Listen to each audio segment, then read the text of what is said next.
Hey everybody, how's it going? We are here at the Ronald Reagan Presidential Library. Our friend, where'd Dina go? There she is. Our friend Dina is with us. Chrissy has already vamoosed. She doesn't want to be on here. But we're going to come here today. We're going to check out, they have an Auschwitz exhibit going on. Got our tickets for that a couple months ago. So we are going to go check that out and the rest of the library too. So let's go see what's happening. It happened, therefore it can happen again. This is the core of what we have to say. It can happen, and it can happen everywhere and anywhere. And if you think for 1 second that this can't happen anywhere ever again, you're mistaken. This is what happens when people don't stand up to leadership and government. It is up to the people to decide whether or not this happens to them, not the government. Stop giving in to the government. These are actual posts and insulators. All of this was from the camp at Auschwitz. This was the electrified portion of their perimeter. One of the things that I think gets lost in the history of not just Auschwitz, but a lot of the crimes against humanity that happened in World War II over there. But Auschwitz was liberated by the Russian army, not by the American army.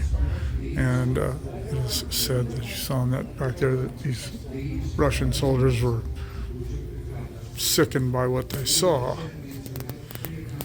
Incredibly enough, coming from the world of Stalin and Lenin, where so many people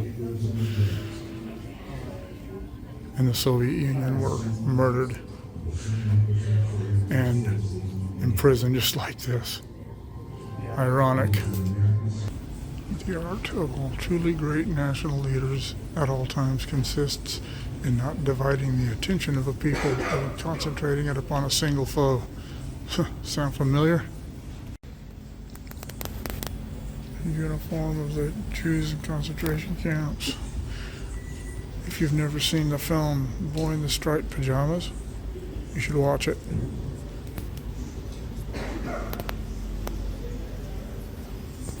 First they came for the communists, and I did not speak out because I was not a communist. And they came for the Social Democrats, and I did not speak out because I was not a Social Democrat. And they came for the trade unionists, and I did not speak out because I was not a trade unionist. Then they came for the Jews, and I did not speak out because I was not a Jew. Then they came for me, and there was no one left to speak for me. Think about that. Think about that. Next time you think something a government is doing is okay because it doesn't affect you directly, it's time to stop being selfish and self-centered when it comes to the world around you and start looking at the bigger picture. Well, this will happen again.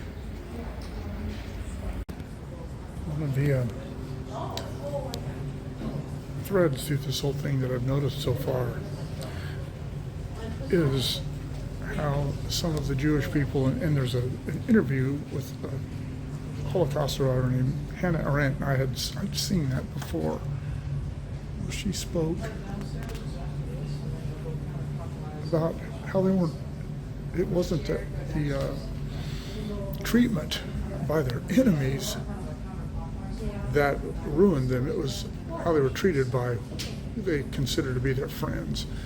And that is an overriding problem in today's society, from people who tell on their neighbors for having their fireplaces lit, people who during COVID did what they did, telling on people and reporting people for not doing this and not doing that. Those are the things we need to watch for. That's where this stuff starts. Oh yeah, well, that's what a lot of the Jews thought. In Hannah Arendt's interview, she spoke about how the Jews weren't shocked or surprised by Hitler's rise to power. They didn't think it was personal. They thought it was just political, and they found out different later on. So remember that. Keep that in mind. This is the desk of Rudolf Hess. It's weird to look at just what appears to be a piece of furniture and realize the evil and the horror that was thought up and carried out by the plans made at this desk. One man, it's how easy it is, just decides the fate of millions of people. It's terrible. There's another uniform of the Jews in concentration camps, and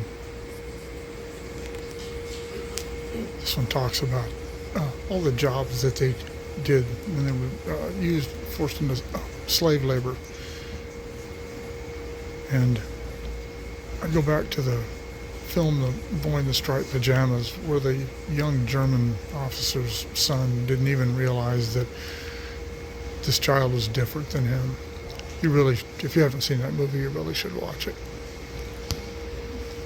One of the other things that gets lost, we talked about the Russians, the Soviet army liberating Auschwitz and many of the other camps. It's the treatment of the Soviet prisoners of war after the invasion of the Soviet Union by the Nazis. And the Soviets, they didn't look at the Soviets any differently than they looked at the Jews or the Gypsies, who they called the Roma. They didn't look at them any different. They were all thought of as subhuman and were treated in equally despicable ways. So it wasn't just the Jews, but the Soviet POWs who also suffered at the hands of the Germans in these camps. Something else about Auschwitz was that it was originally designed to house Soviet prisoners of war, and it was designed to hold up to 250,000. I didn't realize that number. I knew that it was built as a prisoner of war camp originally, but the number surprised me. But no more than 20,000 Soviet prisoners of war ever arrived at Auschwitz, and most of them had already been murdered by the time they developed the final solution and decided instead that it would be used to house Jews and to figure out a way to annihilate all of them. Walking through here and seeing all this stuff, and see right here, that is luggage recovered from Auschwitz. Once belonged to people who were alive. Don't know who survived and who didn't. It doesn't say. It doesn't matter.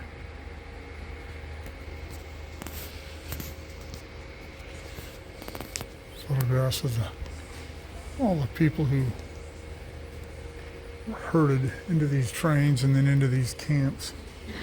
And over here it has a couple of quotes by people who were taken to Auschwitz, and that they didn't even know what was going on, and that these people just looked like regular policemen doing their jobs. They didn't have the look of evil people.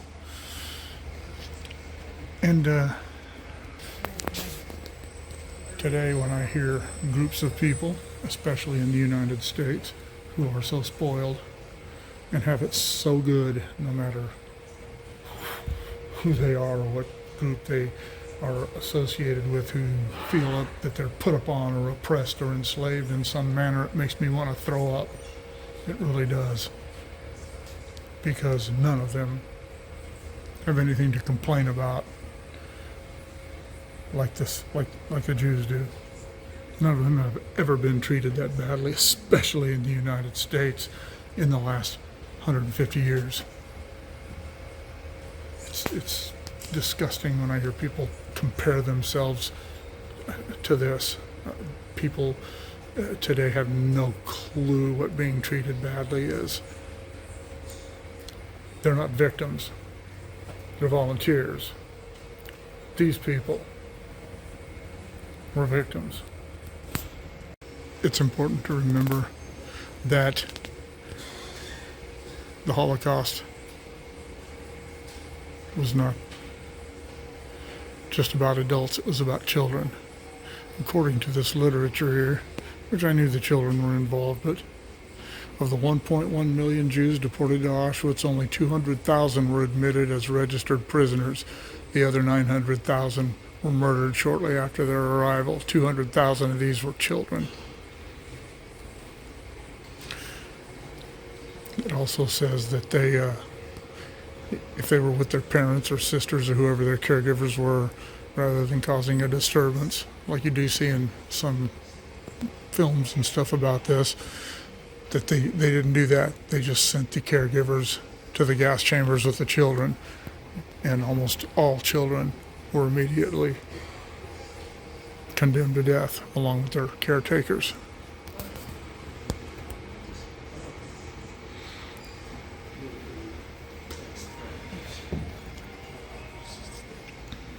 A layout of Auschwitz.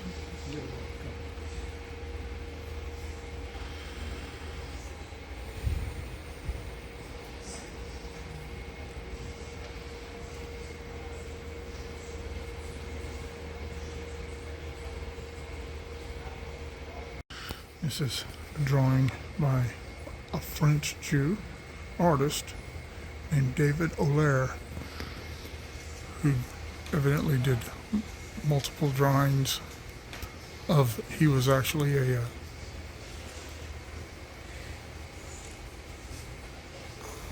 interned at Auschwitz and was forced to clean out the gas chambers after the people were dead and burn the bodies.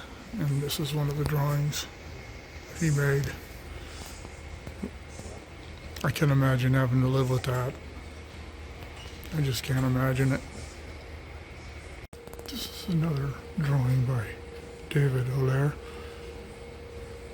about how the crematorium were designed.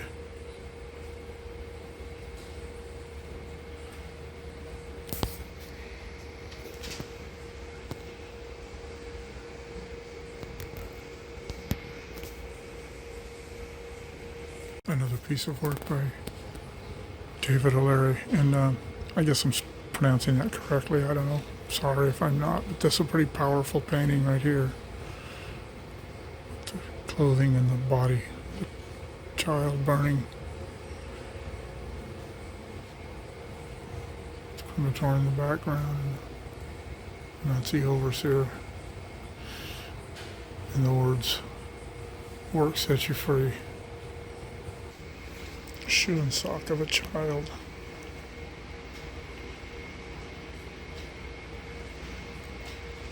Man. Just the humanity of that and the inhumanity of those who did this is just inconceivable by today's whining, complaining people who think that they have it bad because they don't earn enough at McDonald's. Or somebody doesn't agree with them. More drawings by David Olaire depicting the job of taking the dead out of the gas chambers and moving into the crematorium. These are some of the possessions of some of the people in the camp. Combs, buttons, shoes, keys, medicine bottles.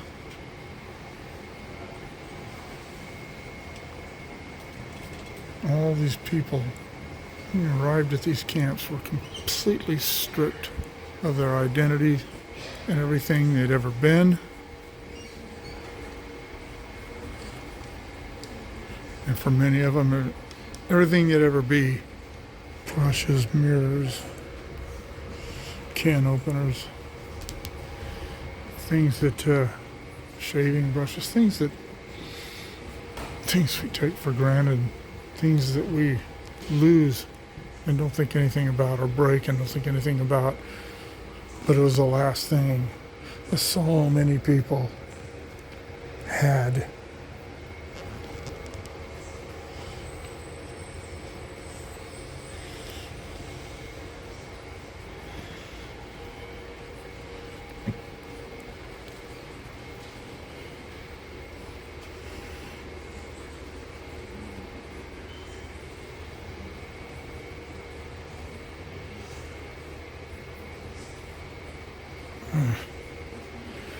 Just, I'm not going to read this, but see if I can get it where I can get all of it. Pause that and read that. That is what little the Nazi regime thought of other people. Well, I didn't record anything in the last little bit of the exhibit because I don't think anything else in there could press the enormity of what was in there. As I've said 100 times.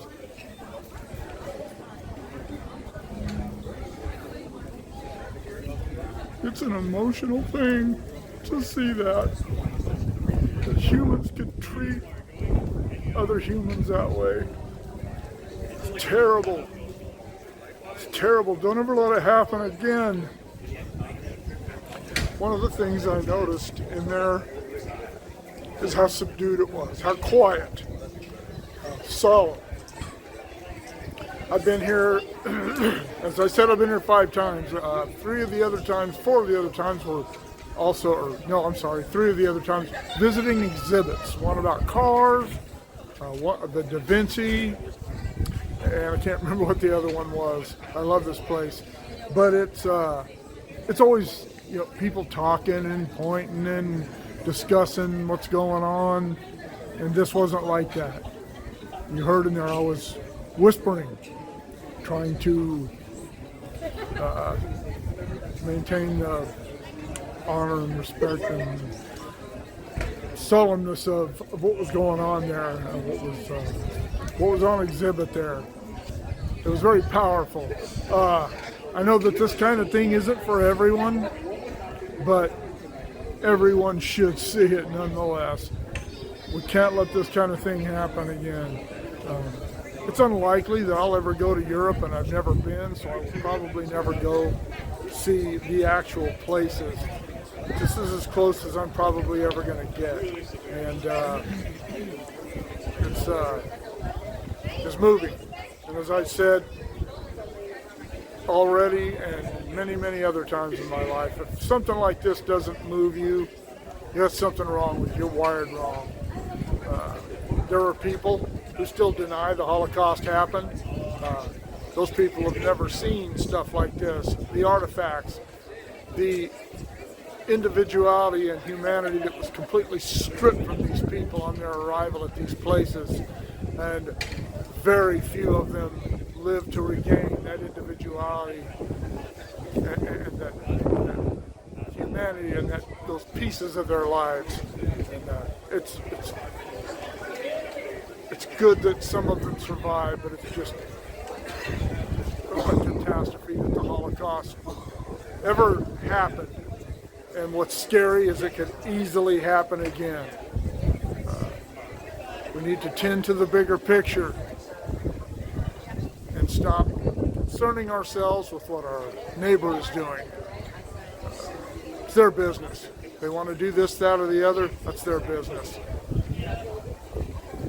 And I'm not talking about engaging in criminal acts, but when the government gets to decide that your everyday life is a criminal act, who knows where it stops? It stops at places like this, or it leads to places like this. It doesn't stop. That's the tragedy. I don't know. I'm rambling. It's very powerful. If you've never been to the Reagan library, you should come visit it, even if nothing's on exhibit. Pull up the website, see what's on exhibit, and if this stuff, like I said, if this is something that you would like to see, it's going to be on display here until August 13th, 2023. All right. Keep shooting me the ideas. Drop in the comments below. Shoot me an email at motorpoet59@gmail.com. Like, share, subscribe, click on the bell if you want to be notified of future content, and we'll see you all later.